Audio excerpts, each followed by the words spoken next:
Bom, um outro assunto que eu gostaria de ventilar com o vereador foi a respeito de uma entrevista concedida aqui no último dia 21 de abril, feriado, pelo suplente de vereador Delrian Scarabelotti. Me parece que o Partido Progressista esteve reunido, analisou a entrevista concedida pelo suplente vereador. Neste momento, você, como presidente do partido, o que poderia colocar para o ouvinte do Café com Notícias? O Moro, o Delrian Scarabelotti, não tenho nenhuma dificuldade em dizer o nome dele, em dizer o nome de qualquer cidadão de Turvo, da nossa região. Digo isso porque ele se disse que se negava, inclusive, a pronunciar os nossos nomes, né? Ele mereceu e sempre vai merecer o nosso respeito, como cidadão, como ex-vereador e como suplente de vereador também. Eu saí de casa, Moro, com 18 anos de idade.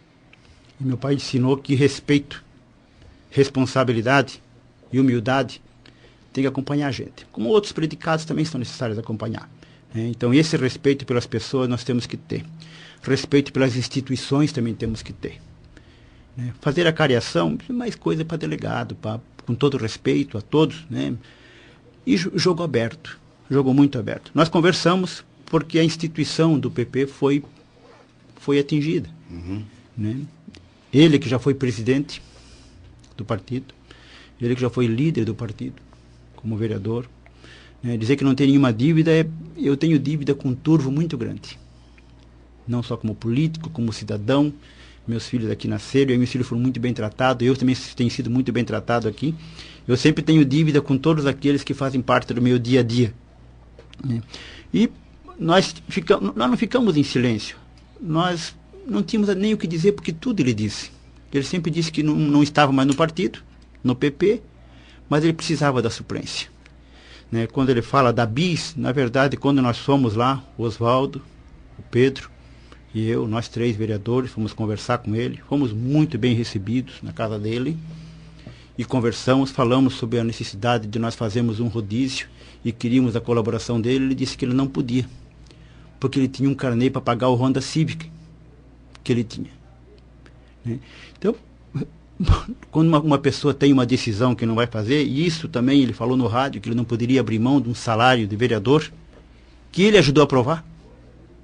Ele dobrou o salário de vereadores de Turvo, que a minha posição era totalmente contrária a isso na época, e eu não era vereador na época, eu era só candidato a vereador. Ele disse que não poderia abrir mão daquele salário, que ele precisava daquele salário para pagar aquilo que ele precisava. Mas é um cargo de suplente que ele tem. Mesmo assim, ele assumiu no lugar do seu Pedro, por 30 dias, e ele não fez por merecer quando assumiu. Quando ele assumiu, ele foi à tribuna, isso está registrado nos anais da Câmara, e usou de tudo aquilo que ele podia usar. Falando até contra ele mesmo, dizendo que depois das eleições, por não ter logrado êxito, não ter ficado como suplente, nem na Câmara, na frente da Câmara ele não passava mais. Que as caminhadas dele ia do trevo até o pórtico. Então é uma posição que ele tem, nós vamos respeitar essa posição dele. Tá? Melindrou pessoas, feriu pessoas, falou em verdades. O grande amigo dele, ele chamou de alcoviteiro, porque ele disse que ele tinha um grande amigo dentro do PP que conta tudo para ele. Acabou de chamar de alcoviteiro, falei com ele depois, dizendo que é uma situação até ruim. Sobre aquilo tudo que aconteceu durante as eleições, é a forma de enxergar. Cada um tem a sua forma de ver. Todos os domingos à noite, em época eleitoral, nós fazíamos uma reunião. De todos os domingos que teve, dos 12 domingos, só um domingo ele foi numa reunião. Foi e teve que sair. Falou tudo que ele queria falar e saiu. Ele foi presidente do partido, deu entrevistas aqui nessa rádio, que com certeza tem registrado as reuniões da Câmara de Vereadores, votou contra, no dia 30 de dezembro de 2008, as contas do prefeito, as contas de Turvo de 2005. Ele era o líder do governo, ele votou contra ele mesmo. Então a forma de julgamento dele tem que ser feita pela sociedade, por ele mesmo. Ele é um rapaz novo, ele tem muito tempo para refletir, bastante tempo. A política tem um jogo bastante grande. Hoje ele tem um trunfo na mão que se chama suplência. Estão usando esse trunfo que ele tem para fazer, talvez, criar alguma animosidade. Mas na hora que ele acabar com esse trunfo, eu não sei como é que ele fica. Eu espero que ele não tenha sido tratado como inocente nessa situação toda aí. Mas nós temos todo o respeito por todas as pessoas. Todo o respeito, né? Os amigos, eu falei com os amigos dele, alguns ex-amigos, né, que a carta que ele fez, na verdade, foi uma carta só. Uma carta saindo do PP, logo após as eleições. E os amigos dele, na época, chamaram ele para um churrasco e pegaram essa carta e botaram na churrasqueira. Queimaram essa carta. Foi a única carta que ele enviou para o PP. Queimaram dizendo que nós queremos que tu continue conosco, nesse momento aqui é ruim, nós queremos te dar o apoio, nós queremos estar junto contigo, isso aí vai passar, tudo. Mas ele não conseguiu se conformar com isso. Falo dos amigos dele, dos ex-amigos até, que eles disseram, diga que é ex-amigo. O Neguinho, o Dirceu, o próprio Gustavo, o Daldo, pessoas que têm o equilíbrio, têm a respeitabilidade do nosso partido, né? E que fizeram isso com ele, mas infelizmente ele não conseguiu fazer, né? E a partir do momento que ele disse, como ele disse textualmente aqui, que estaria no PMDB, a gente tem que respeitar. Se ele quer ir, mas que vá. Não faça esse jogo de empurra, não sei se eu vou, não sei se não vou esperar o melhor momento. Que melhor momento? Qual é o melhor momento? Para ficar fazendo esse jogo de cena hoje aqui? Nós queremos fazer o nosso rodízio, mas infelizmente o partido disse que não, é para evitarmos a suplência a ele. Evitarmos. Porque ele não tem se comportado da forma como o partido precisa ter. A oposição, na Inglaterra, o líder da oposição é um cargo remunerado. Porque tem que se ter. Em qualquer democracia tem que se ter oposição. Ela faz o papel do equilíbrio entre as coisas que tem, né? A gente lamenta, eu pessoalmente lamento profundamente esse comportamento dele, essa forma dele vir no rádio, né? Ninguém tem medo de ninguém. Ninguém tem medo. O amigo dele, que é o seu Nico, pessoa com quem também eu tenho um apreço muito grande, até por ter morado muito tempo na casa da nona Olívia, ele só foi lá levar a carta porque ele pediu para levar, né? Todos os atos dele, hoje, conduziriam a um pedido de expulsão dele. Eu, particularmente, eu discordo totalmente da expulsão. Antes de ser presidente, de setembro de 2009, e agora como presidente também, eu discordo de uma expulsão. Em uma cidade como a nossa, não há razão. A pessoa tem que ter o equilíbrio de buscar.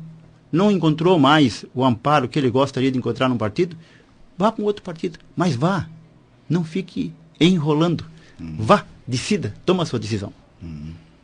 Perfeito. Então, nesse momento, essas são as decisões que foram tomadas então, após a entrevista dele aqui no programa.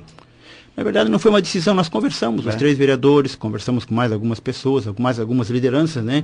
Alguns disseram para deixar, não falar nada, deixar ele brincar sozinho, deixar ele brigar sozinho, deixar ele falar as coisas que ele está falando sozinhas todas, né? Mas alguma coisa nós temos que dar porque o partido foi atingido. E algumas pessoas do partido também que garantem que foi em verdade aquilo que foi, algumas coisas que foram ditas aqui, mas principalmente o respeito. O respeito nós não podemos perder. Respeito e humildade nós não podemos perder nunca.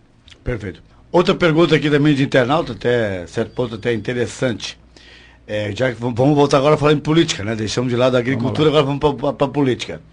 Como é que o PP recebeu a informação sobre a possível saída do ex-prefeito José Brina Tramontim dos seus quadros? O jogo político está muito grande hoje, né? E esse jogo tem que acontecer, tem uma preliminar que tem que terminar até o dia 30 de setembro, para depois fazer o jogo principal. E a busca da sobrevivência dos partidos faz com que se busquem lideranças para dar sustentação a esses partidos. Há uma reforma partidária, o Tribunal Superior Eleitoral colocando aquilo que é da sua alçada, dizendo com todas as letras de que não terá coligação para vereador, para deputado, não haverá coligação. A eleição do ano que vem, diz o Tribunal Superior Eleitoral que só teremos coligação para as majoritárias, para as proporcionais não teremos coligações, daí a busca dos partidos por lideranças é muito grande. E o PR, através do Guetem, Nelson Guetem, tem uma ligação muito grande com o Brina. Hoje o Marieto tem água potável encanada, fruto do trabalho do Brina e do seu Nelson Guetem. Eu queria só lembrar isso aí, para dizer o porquê que o PR convida o Brina. O Nelson Guetem era do DEM, se não me engano, do PFL da época, e depois passou a ser o grande líder de Santa Catarina do PR. Sim. Estivemos também visitando o Brina, como também ele visitou as principais lideranças aqui, dizendo do convite que ele estava recebendo para coordenar o PR aqui na região. Não é segredo para ninguém isso, né? E, vamos dizer, nessa visita que nós fizemos, nas lideranças com quem ele conversou, todos pediram para que ele ficasse no PP, mas com 100% da liberdade, de que ele decidisse com a família dele, com a consciência dele, né? E a porta pela qual ele saía, ele estaria sempre aberta para ele voltar a conversar conosco, seja através de coligações, seja através de entendimento. O Brasil, um país, está com 29 ou 30 partidos oficiais, ele está. Está saindo mais um partido agora, o PSD. Né? Então esse jogo preliminar, esse jogo vai ser muito grande. Mas eu gosto de falar depois das decisões tomadas mesmo. Né? Enquanto se está nas tratativas, a gente respeita a liderança. Ninguém quer que uma liderança saia. Ninguém tem em sã consciência, ninguém quer que uma liderança saia. Não importa quem. A democracia e a eleição, ela dá um tino daquilo que acontece, tá? E da forma como as pessoas têm que ser respeitadas, onde que todo mundo vale um voto. Todos valem um. Do presidente, a pessoa mais humilde que tem. Sim. De alguém com 16 anos e alguém com 90 anos. Todos valem um voto. Então, todo aquele que tu tiver, ele tem o mesmo valor e tem que ser tratado da mesma forma. Então, o ex-prefeito José Brina Tramontim tem todo o respeito nosso e o respeito também pela decisão que ele tomar. E eu tenho certeza que a hora que ele tomar a decisão, ele não vai ficar enrolando. Ele vai tomar a decisão e vai decidir. Conversar, se conversa. Agora não vai dizer que eu já estou fora, mas não estou. Isso com certeza não vai ser prática do Brina, né? E nós respeitaremos a decisão que ele vai tomar. Né? Há bastante informações sobre isso, bastante especulações, né? Mas tem bastante fundo de verdade também quanto a isso. Perfeito. Até nós já conversamos com o deputado José Milton, né? A respeito também dessa provável saída. Ele ficou também de conversar automaticamente com o ex-prefeito Brina, né? Para saber também da situação. Muito já esteve conversando já. Já conversou? Já conversou, já se conversou no dia da audiência pública, ali também conversou com o prefeito Brina. Teve a conversa normal, como nós conversamos com todas as pessoas. Sim, né? Perfeito.